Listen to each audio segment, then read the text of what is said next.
for Sam, we thought it would be really fitting to use his own tools to generate an image of himself. So we put into a prompt in OpenAI's image generating tool called DALL-E that said, Sam Altman on the cover of Forbes.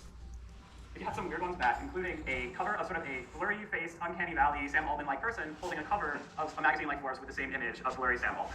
We've already seen some media companies starting to explore how to use these AI tools themselves. Some elegantly, some actually getting in trouble for publishing stories written by an AI tool and not disclosing it right away. I think this is a debate that's going to happen across the media landscape. For someone like me, I'm actually not concerned. I do believe that just like using an iPhone or a transcription tool or other pieces of technology in my job, I'll be using AI to do my work better. If the AI can replace my work, then I don't think I'm doing a good job.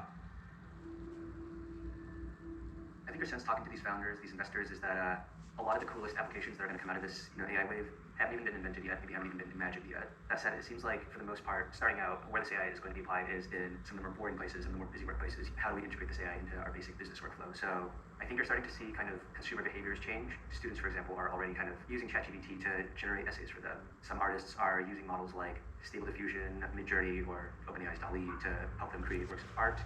I think because machine learning is such a different paradigm as typical software, there's going to be like a wave of AI, ML active startups that are going to do things, build products 100 times better than the incumbents who have not been able to build machine learning the same way. So this is very exciting because I think we really have the opportunity to change the paradigm and make emerge a whole group of newcomers and new companies that are going to be able to do things differently. What we can do is you can use sort of new forms of democratic processes, and this is what I've been calling sort of platform democracy or AI democracy, to ask a sort of representative selection of the global population. Like, how should this technology be used? How should it be deployed? It sounds crazy to say this, but there already are pilots of this sort of global process, and the reason why you need it to be global is because the technology affects everyone. It creates legitimacy. It makes it really, really hard for companies to then be like, oh, we're democratizing this technology, when really what they need is we're giving everyone the ability to just like mess with everything. That isn't what a democratic process, that isn't what considered deliberation would have led to if you had the people who were being impacted by that technology in the room.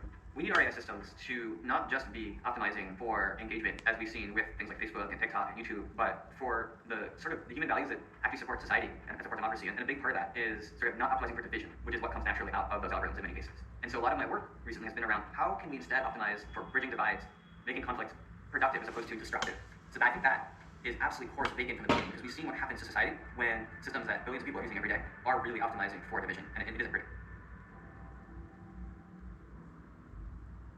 In my opinion, AI and machine learning is becoming the new paradigm to build all technology. In my opinion, AI and machine learning is becoming the new paradigm to build all technology. If you think about the psychology of a person who decides to be a truck driver, there's something about the freedom of driving a truck around the country, right? So that person is already wired to be kind of like an entrepreneur, someone who loves it and craves this freedom. Cloud Trucks, which is based in San Francisco, helps truckers, especially smaller owner operators, to manage their operations. Before Cloud Truck started, a truck driver would go on something called a load board. They would find a job that they want to take, and then they would call a broker manually, right? So actually call this broker and negotiate with this broker to figure out what the right price is that they should book this load for. And you can imagine that in this negotiation, the driver is at a disadvantage. They're on the road, they are not in front of the computer, so they don't really have the data to know what's going on in the market in real time. With Cloud Trucks, not only are they searching multiple sources at once, so you don't need to go, search by search by search and these different platforms. You have one platform where you're doing this search, but we also tell you, hey, in this current time, here's what we believe is a fair market price for this load, so you're negotiating with confidence. We had started Cloud Trucks in 2019. Prior to Cloud Trucks, I worked with Ben and Scotty, and that was my first exposure to the trucking industry and learning some of these problems that truck drivers face. And we had spoken with local carriers and learned some of the pain points that they face. And to us, we knew that these were really tangible problems that we could use technology to solve. So one piece of it is the search side of it, making sure that all this is integrated and aggregated. And another piece of it is something we call the schedule optimizer, where we're recommending these jobs that they should take to maximize their revenue. We do similar things as well with other parts of the problem. So with cash flow, for example, we built something called CT Cash, where we're able to pay these drivers instantly after they complete a job, as opposed to having them wait for 30 days or 45 days to get paid. And recently we launched a CT Credit, where we're actually providing a credit card to the truck drivers that work with us as well. Giovanni grew up in Nigeria, where his parents had a soap factory. After he moved to the US, he worked at Zenefit and Opendoor. Then he founded self-driving car startup, Scotty Labs. In 2019, he sold Scotty to DoorDash. I come from a family in Nigeria that's entrepreneurial, and my parents owned a manufacturing business back there, and I worked there for a year actually before I moved out to the States for college 15 years ago or so. I've always been interested and attracted to very traditional industries, and manufacturing and trucking are very closely tied. But before I started Cloud Trucks, I started a company called Scotty Labs, where we were building autonomous driving technology for the trucking industry. So I spent a lot of time talking to truck drivers, understanding their pain points, and over the time running that company, I ran it for about 3 years before I was acquired, I came to learn that a lot of truck drivers wanted to be entrepreneurs. I think what we learned is that a lot of a lot of truck drivers, company drivers, want to be owner-operators because they want to determine where they get to go, when they get to go there, when they're on the road, when they're at home with their families, right? And a lot of the entrepreneurs just need more help to be able to manage their business more profitably. So the impact that we're seeing is if we do our jobs right and we continue to build out the very best software to make it very easy to operate a trucking business, the owner-operators that exist today, who are primarily the people that we work with, will be more and more successful. We have EI products that allow drivers to really have data insights on how their business is performing. Visual Optimizer, we've arriving at teams of people and really hearing from them. It's pretty obvious that they want to be entrepreneurs because they want to own their time, right? They want to determine when they're going cross-country and when they're spending time at home. I'm not saying that every single truck driver wants to be an entrepreneur, but certainly it's something that's a key part of the trucking industry. So we're constantly listening to feedback to really understand pain points our drivers are facing. This is feedback across multiple channels, so our social media channels, as well as feedback we hear from conversations with our sales team, and feedback they submit directly from the app. And for example, a recent piece of feedback that was acted on was actually drivers preferred to submit preferences in terms of regions as opposed to having to like specifically submit specific like states or cities, and that was like what we had thought of as an engineering team. And so we kind of quickly acted on this feedback and built a region-based search and region-based preferences, and we're able to kind of ship this. And so this really embodies the spirit of customer feedback, of customer focus, and continuing to iterate and build towards solving problems our drivers are facing.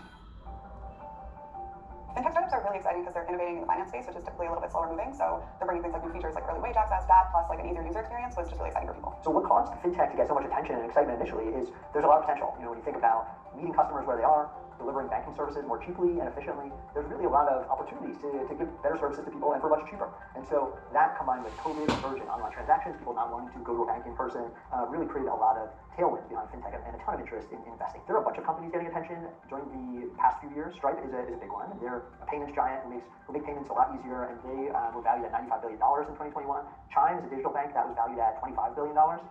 Buy now, pay later was a really big category, so companies like Affirm and Klarna got a ton of attention, really high valuations. During COVID especially, there was a view that this was going to change banking completely, and they spent a ton of money on marketing to bring in a lot of users, but the valuations that they were getting end up not being justifiable when you look at the revenue they're bringing in. And so real innovation here, really valuable service, but the business models haven't been as productive and bringing enough revenue to support the valuations that they're going to receive. So Jeff and I started out with a really long list that we pulled from CVM Insights and PitchBook of companies that hadn't raised in a long time. I think our benchmark was about 18 months. And then as we were researching those companies, we kind of learned about a lot of other ones through interviews with experts and analysts and speaking with people at the companies. A really common theme we saw among the companies was that they raised money and then they expanded really quickly. So they hired a lot of people, they opened new offices, and then as kind of macro conditions changed, they weren't able to upkeep that burn rate, and so they had to let people go, they had to close down offices or products. Neobanks are digital-first banks that don't have any branch locations. They deliver all their services through online channels, apps, websites, and they're new. You know, neobanks are essentially in the UK and in Europe they call them challenger banks, but they're newer banks. So they're trying to disrupt this traditional brick-and-mortar banking model.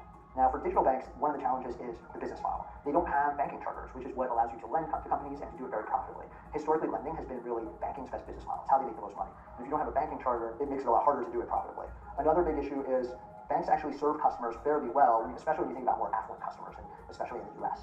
People don't have a ton of complaints. We're more affluent and use traditional banks. And so where neobanks really thrived was middle and lower income customers. And they did a great job and have done a great job of serving these customers well, lower fees, easier access to services. The challenge is with lower and middle income customers, they don't have as much money. You can't make as much money off them, unfortunately. And so it becomes harder for these neobanks to actually make a lot of money off them. They're harder to lend to.